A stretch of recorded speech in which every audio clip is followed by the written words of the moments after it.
प्रिय विद्यार्थियों, आज हम सभी जनसंचार से जुड़े एमसीक्यू क्वेश्चन यानी बहुविकल्पी प्रश्नों पे अभ्यास करेंगे। चूंकि बोर्ड परीक्षा का नया पैटर्न भी है, जनसंचार से आपके एमसीक्यू क्वेश्चन आएंगे। पैसेज है तो उसमें तो क्लू मिलेगा, चूंकि पैसेज में आप आंसर छिपा भी हो सकता है, लेकिन जनसंचार में कोई ऑप्शन नहीं है। केवल आपको सूक्ष्म अध्ययन ही आपको अच्छे अंक जनसंचार में दिला सकता है। तो इसी कड़ी की लड़ी में आज हम सभी एमसीक्यू बेस्ड क्वेश्चन का यहाँ पे अभ्यास करेंगे। जनसंचार हमने कई भागों में पढ़ा है। जनसंचार जो है पत्रकारिता, समाचार लेखन, जनसंचार के तत्व, जनसंचार के प्रकार, माध्यम, हमने कई भागों में विस्तृत अध्ययन किया है। आशा है कि आप जो है बेहतर ढंग से इसको जानते होंगे। 12th के विद्यार्थी निश्चित तौर पे प्रीवियस में भी पढ़े हैं तो उनके लिए बिल्कुल आसान है, उनकी पुनरावृत्ति भी हो जाएगी। तो चलिए हम सभी एमसीक्यू क्वेश्चन की सीरीज की ओर आगे बढ़ते हैं। पहले प्रश्न की ओर देखिए ध्यान से। विचारों का आदान प्रदान कहलाता है। विचारों का आदान प्रदान कहलाता है। ऑप्शन फर्स्ट समाचार, सेकंड संचार, और थर्ड फीडबैक, और ऑप्शन 4 इनमें से कोई नहीं। आपको एक बात और बता दें, इसका आपने कितना किया है, टोटल नंबर आप क्वेश्चन में आपके कितने सही होते हैं, आप जरूर कमेंट के माध्यम से बताएंगे निश्चित तौर पे, ताकि पता चले कि आपका प्रयास सार्थक जा रहा है। निश्चित तौर पे इसमें ईमानदारी से आप जरूर बताइएगा। देखिए इस पे आप विचार कर लें जल्दी से। विचारों का आदान प्रदान क्या कहलाता है? समाचार, संचार, फीडबैक, इनमें से कोई नहीं। मात्र 10 सेकेंड आप सभी के लिए पर्याप्त है। आशा कर लिए होंगे। चलिए हम सभी सही ऑप्शन की ओर बढ़ते हैं। संचार ही आप विकल्प सही है। प्रश्न संख्या 2 की ओर। रेडियो किस तरह का संचार माध्यम है? रेडियो किस तरह का संचार माध्यम है? प्रिंट माध्यम, सांकेतिक माध्यम, उपर्युक्त दोनों, या इलेक्ट्रॉनिक माध्यम? आप निश्चित तौर पे जनसंचार माध्यम में आपको बताया गया है। आपके लिए तो 10 सेकंड का समय बिल्कुल सफिशियंट है। रेडियो, कई बार बोर्ड परीक्षा में पूछा भी है प्रश्न, रेडियो किस तरह का संचार माध्यम है? प्रिंट माध्यम, सांकेतिक माध्यम, उपर्युक्त दोनों, इलेक्ट्रॉनिक माध्यम। आशा है कि आप 5 सेकंड में इसका आंसर लिख लिए होंगे। चलिए हम सभी सही ऑप्शन की ओर बढ़ते हैं। ये इलेक्ट्रॉनिक माध्यम है, क्योंकि इसे जो इलेक्ट्रॉनिक डिवाइस से ही चलता है। ऑल इंडिया रेडियो की विधिवत स्थापना कब हुई थी? ऑल इंडिया रेडियो की स्थापना विधिवत कब हुई थी? आप रेडियो के समय आपको बताया गया होगा। ऑल इंडिया रेडियो की स्थापना कब हुई थी? विधिवत हुई थी, क्योंकि शुरुआत पहले हो गई थी। 1975, 1936, 1989, 1936। अगर आपको याद होगा तो तुरंत आप इसका आंसर लिख लिए होंगे। चलिए आपको बता दें 1936 में हो गया था। Question number 4। जो खबर कम से कम शब्दों में दर्शकों तक सूचना के आधार पे तत्काल दी जाती है। जी निश्चित तौर पे आप पढ़ चुके हैं, बहुत ही आसान है। तत्काल खबर, जो खबर कम से कम शब्दों में दर्शकों तक सिर्फ सूचना के आधार पे तत्काल दी जाती है, उसे कहते हैं फ्लैश खबर, इंट्रो, एंकर बाइट, बीट। मात्र 5 सेकंड काफी है।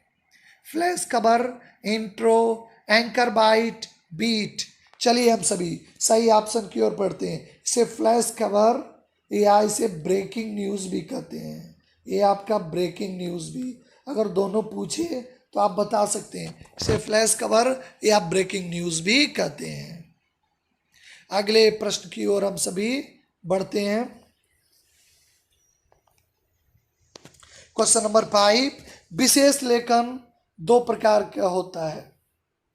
रिपोर्ट, खोजी रिपोर्ट या इन डेप्थ रिपोर्ट, समाचार व फीचर, स्तंभ लेखन व बीट, इंट्रो व पीठ पत्रकारिता। निश्चित तौर पे विशेष लेखन में आप देखे होंगे ये विशेष लेखन दो प्रकार के होते हैं। जी चलिए सही ऑप्शन की ओर, खोजी एवं रिपोर्ट या डेप्थ रिपोर्ट, जो पत्रकार भुगतान के आधार पे अलग अलग अखबारों में लिखते हैं, अलग अलग अखबारों में लिखते हैं। जी भुगतान के आधार पे अंशकालिक पत्रकार, फ्रीलांसर पत्रकार या पूर्णकालिक पत्रकार। निश्चित तौर पे इसको हमने चर्चा में बताया भी था आपको। भुगतान यानी पेमेंट के आधार पे अलग अलग अखबारों में काम करते हैं।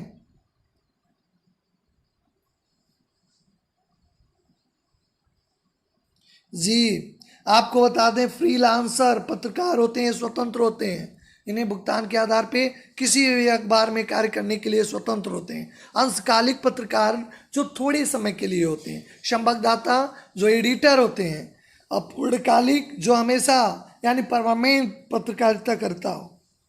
इसलिए ये फ्रीलांसर पत्रकार कई बार बोर्ड परीक्षा में इस प्रश्न को पूछा भी गया है। अगले प्रश्न की ओर हम लोग बढ़ते हैं। जो खबर बिना दृश्य के सीधे सीधे दर्शकों तक क्या, कब, कहां और कैसे के बारे में बताता, उसे कहते हैं anchor visual, dry anchor, anchor package, live. बहुत ही आसान है, हमने यूट्यूब वीडियो के एक भाग में इसका चर्चा हमने किया है।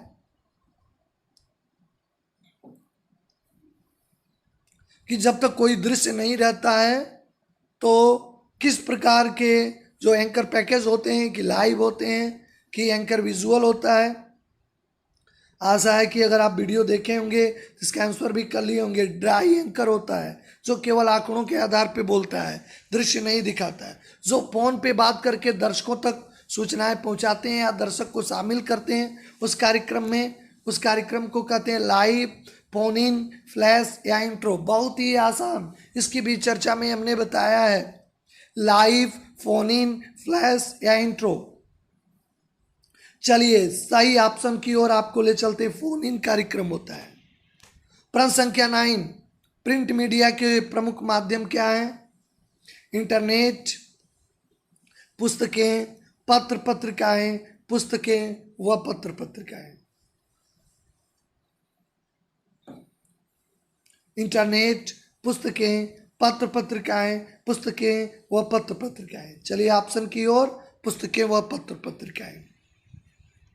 जो पत्रकारिता सरकार के कामकाज में बहुत महत्वपूर्ण है, बोर्ड परीक्षा में पूछा है, सरकार के कामकाज और गड़बड़ियों का पर्दाफाश करती है। खोजपरक पत्रकारिता, एडवोकेसी, पीठ पत्रकारिता, वाचडाग। सरकार के गड़बड़ियों को, अगर शौचालय नहीं बना है तो उसके खबर प्रकाशित, जनधन योजना का लाभ नहीं मिल रहा है तो उसका प्रकाशन निश्चित तौर पे आपको बताए हैं। क्योंकि सरकारी कामकाज के लिए वॉचडॉग होता है। खोज परख तो स्टिंग ऑपरेशन, भ्रष्टाचार के लिए, उजागर के लिए। लेकिन यही ऑप्शन सही है, बाकी नहीं है। आपका केवल यही ऑप्शन सही है, वॉचडॉग पत्रकारिता। प्रश्न संख्या 11, किसी मुद्दे पे लिखे जा रहे लेख या फीचर में उसे नवीनतम घटना का उल्लेख जिस कारण मुद्दा या चर्चा में आ गया हो। नवीनतम घटना, पेज 3, डेडलाइन, खोज परख या न्यूज पेग। प्रश्न एक बार फिर देख लें। किसी लेख या मुद्दे पे लिखे जा रहे लेख या फीचर में उस नवीनतम घटना का उल्लेख जिसके कारण मुद्दा चर्चा में आ गया हो।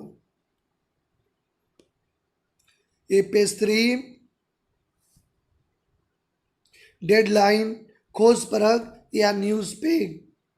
न्यूज पेग होगा। प्रश्न संख्या 12वीं की ओर बढ़ रहे हैं। प्राप्त संदेशों में निहित अर्थ समझाने की कोशिश होती है। जो प्राप्त संदेश होता है उसमें निहित अर्थ को समझाने की कोशिश होती है, समझने की कोशिश करते हैं उसमें। चलिए, आप बहुत ही आसान एनकोडिंग, फीडबैक्स और डिकोडिंग, जिसमें समझने की कोशिश करते हैं। जल्दी से लिख लें इसका आंसर डिकोडिंग, क्योंकि इसमें कुछ ऐसा संदेश होता है, यानी डिकोड करते हैं, यानी संदेशों को पढ़ने की कोशिश करते हैं। प्रश्न संख्या 13, भारत में पहली मूक फिल्म, बहुत ही ये जीके जीएस का भी प्रश्न है, भारत में पहली मूक फिल्म किसने बनाई थी? सत्यजीत राय, दादा साहब फाल्के, गुरुदत्त, महबूब खान। पहली मूक फिल्म यानी पहली फिल्म बनती थी उसमें आवाज़ें नहीं होती थी, फिर आवाज़ें आने लगी, ब्लैक एंड वाइट का दौर, फिर रंगीन और नित्य प्रतिदिन वेब सीरीज, आज आधुनिक दौर की फिल्में हैं। निश्चित तौर पे बताएं, जरूर आप सभी जानते होंगे। चलिए, दादा साहब फाल्के। अंतिम प्रश्न, जनसंचार के कितने तत्व होते हैं? बहुत ही आसान। अंतिम प्रश्न 7, 6, 5, 4, मात्र 2 सेकेंड आपके लिए काफी है। ऑप्शन 7 सही है।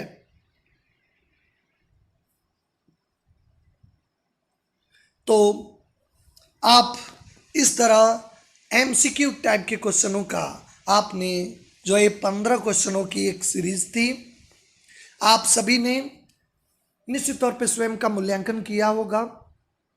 आप देखते हैं कि जनसंचार निश्चित तौर पे आप पहले बोर्ड परीक्षा का पेपर उठा के देखें तो उसमें आपको लिखना था, लेकिन इसमें सूक्ष्म से सूक्ष्म आप कुछ लिख दिए, जनसंचार की विशेषता बताए, आप कुछ मिलता जुलता लिख दिए, तो आप सभी का एक अच्छा मूल्यांकन, कुछ में कम अगर 3 नंबर 2 नंबर, आपको 1 नंबर तो जरूर ही मिल जाते थे। 1 नंबर का है तो आधा नंबर। लेकिन ये एमसीक्यू टाइप के प्रश्न जो आपसे आएंगे तो इसमें बड़ी सूक्ष्म से सूक्ष्म, जैसे सन पूछ लिया, ऑल इंडिया रेडियो की जो है स्थापना भारत में विधिवत कब हुई, बहुत सूक्ष्म चीजें हैं। ऐसे ही बहुत ही शॉर्ट, यानी भारत में मूक फिल्म कब बनी, ये भी आपका बहुत ही सूक्ष्म जानकारी है। इसलिए अभ्यास ही आपको यहाँ पे सहायता करेगा, यानी जितना छोटी छोटी चीज़ों को पढ़ें, अधिक से अधिक एमसीक्यू बेस्ड क्वेश्चनों को सॉल्व करें। जितना अधिक एमसीक्यू पे आधारित प्रश्नों को सॉल्व करेंगे, निश्चित तौर पे आपके लिए फायदेमंद होगा। आज किए गए मूल्यांकन का आप सभी कमेंट जरूर करके बताएं आप कितना कर पा रहे हैं। जनसंचार के तीनों, यानी जनसंचार अर्थ, परिभाषा, महत्व, प्रकार, समाचार लेखन, अर्थ, महत्व और लेखन विधि, पत्रकारिता, शाब्दिक अर्थ, अर्थ, परिभाषा, महत्व और पत्रकार के गुण, कितने प्रकार की पत्रकारिता होती है, पत्रकारिता और समाचार से जुड़े टर्म जो हैं, लाइव, डेडलाइन, फ्लैश न्यूज़ या एंकर बाइट, ये सारी जो सूक्ष्म चीज़ें हैं आप सभी को जाननी होगी। और जब आप चिंतन, मनन और अभ्यास करेंगे तो विषय वस्तु सरल होगी। बिना अभ्यास से विषम विद्या, क्योंकि बिना अभ्यास के विद्या विष के समान हो जाती है, इसलिए बहुत जरूरी है अभ्यास। तो आशा है कि आप सभी अभ्यास किए होंगे। तो निश्चित तौर पे आप सभी कमेंट के माध्यम से जरूर बताएंगे कि आपको कितना आपने सही किया है और ये बहुविकल्पी वीडियो आपको कैसा लगा है। अगर आपको अच्छा लगा है तो निश्चित तौर पे आप इसे लाइक ज़रूर करें और सब्सक्राइब भी कर लें अगर चैनल को नहीं किए, ताकि आपको वीडियो का अपडेट मिले। शेयर भी कर सकते हैं ताकि अन्य विद्यार्थी भी लाभान्वित भी हो सकते हैं। चलिए, आप सभी से नेक्स्ट वीडियो में मुलाकात होती है। आप सभी का धन्यवाद। हिंदी उत्कर्ष चैनल को आप लाइक और सब्सक्राइब करें ताकि आपको नई वीडियो का अपडेट मिलता रहे और आप अपने ज्ञान का अर्जन करते रहें।